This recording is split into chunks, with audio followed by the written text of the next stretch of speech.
সকলে একটু জোরে বলি মারহাবা। ওদের জন্য মন থেকে দোয়া করবেন, আল্লাহ পাক যেন তাদেরকে জগৎ বিখ্যাত একজন আলেম হিসেবে কবুল করে। সকলে বলি আল্লাহুম্মা আমিন। আজকে এই দারুন নাজাত সর্বপ্রথম যখন আমি শুরু করি তখন 3 জন স্টুডেন্ট আমাদের মাদ্রাসায় ছিলেন। তখন আমরা খুব চিন্তা করতাম আজকে হতে হতে হতে হতে 400 প্লাস হয়ে 500 কাছাকাছি হয়ে গেল। এগুলো আপনাদের দোয়া এবং ভালোবাসা, আল্লাহ পাক যেন এই ছাত্রদেরকে কবুল করে। সকলে বলি আল্লাহুম্মা আমিন। এই পর্যায়ে পাগড়ি প্রদান করবেন, যিনি গ্রহণ করবেন মোহাম্মদ হাতিমুর রহমান হাতেম। ওর বাড়ি হচ্ছে কুমিল্লা সিটি কর্পোরেশনে নবগ্রাম সংরাস্তার বাড়ি। তো আমাদের মাদ্রাসা থেকে হিফজ সম্পূর্ণ করেছেন। হাতিমুর রহমান হাতেমকে পাগড়ি প্রদান করবেন আজকের বিশেষ আকর্ষণ হযরত মাওলানা মুফতি আব্দুল কুদ্দুস সুন্নি আল কাদরি সাহেব।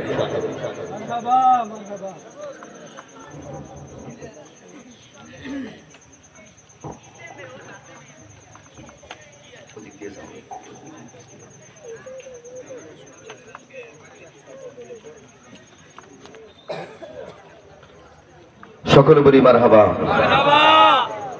আল্লাহ পাক যেন তাদেরকে কোরআনের হাফেজের পাশাপাশি যেন একজন হক্কানি আলেম হিসেবে কবুল করে, এবং কোনো একদিন যেন গর্ব করে মায়েরা এবং তার বাবারা যেন বলতে পারে আমার সন্তান আমার সর্বশ্রেষ্ঠ উপহার আমাকে দিয়েছেন কোরআনের হাফেজ হয়ে। তারা তো একটা স্তর শেষ করে আরেকটা স্তরে চলে গেলেন, এখন থেকে যারা তারা আলেম হবেন আল্লাহ পাক যেন তাদেরকে হক্কানি আলেম হিসেবে কবুল করে। সকলে বলি আল্লাহুম্মা আমিন।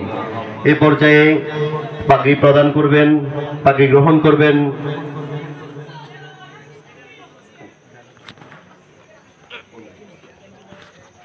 তার বাড়ি হচ্ছে কচুয়া কান্দিরপাড়, কচুয়া চাঁদপুর তার এলাকা। আমাদের মাদ্রাসা থেকে হিফজ শেষ করেছেন। ওর আব্বা তো আছেন নাকি? তো কচুয়ার কান্দিরপাড় গ্রামের মোহাম্মদ রবিউল হাসানকে পাগড়ি প্রদান করবেন আমাদের মাদ্রাসার এই শিক্ষক হাফেজ মোহাম্মদ আল আমিন সাহেব। সকলে বলি মারহাবা।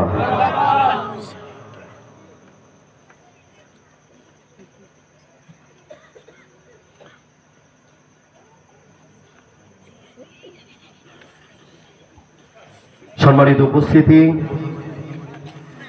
আরেকটা বিষয় হচ্ছে কি জানেন, আমাদের মাদ্রাসার সেই প্রথম থেকে আমাদের জিহাদ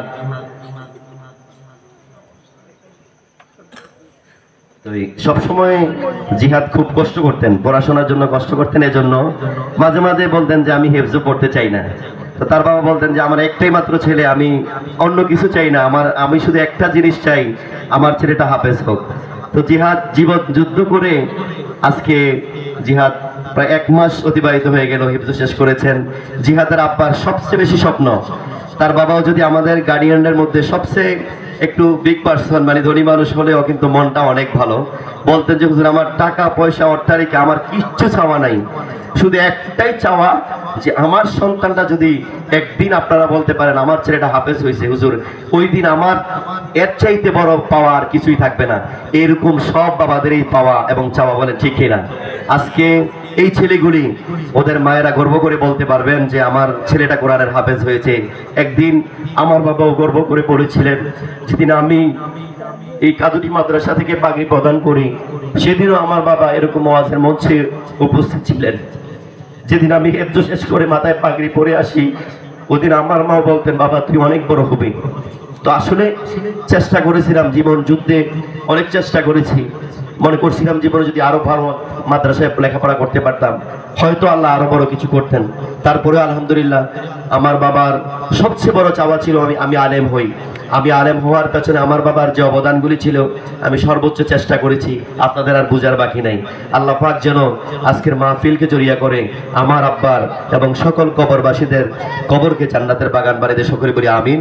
সম্মানিত উপস্থিতি, এই পর্যায়ে পাগড়ি প্রদান করবেন আমাদের সকলের সুপরিচিত হযরতুল আল্লামা জনাব হযরত মাওলানা বেলায়েত হোসেন আল কাদরি সাহেব।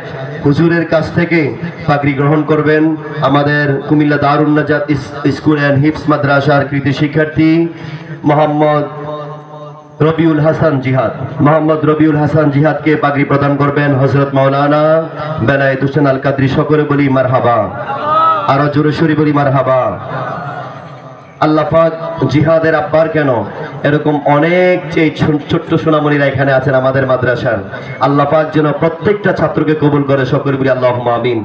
সম্মানিত উপস্থিতি, আর কথা না বাড়িয়ে আজকে আমরা মুক্তাসার হিসাবে, সময় যেহেতু সংকীর্ণ, গুরুত্বপূর্ণ কিছু আলোচনা আমরা এখানে শুনবো। শোনার পরপরই আমরা আজকে তাবারুকটা নিয়ে আপনারা চলে যাবেন। যারা সামনে বসছেন আপনাদেরকে অনুরোধ করব আপনারা একটু কাতারবদ্ধ হয়ে বসে যাবেন। এ পর্যায়ে আলোচনা নিয়ে আসছেন হযরতুল আল্লামা জনাব হযরত মাওলানা বশিরুল্লাহ নঈমী সাহেব। হুজুরকে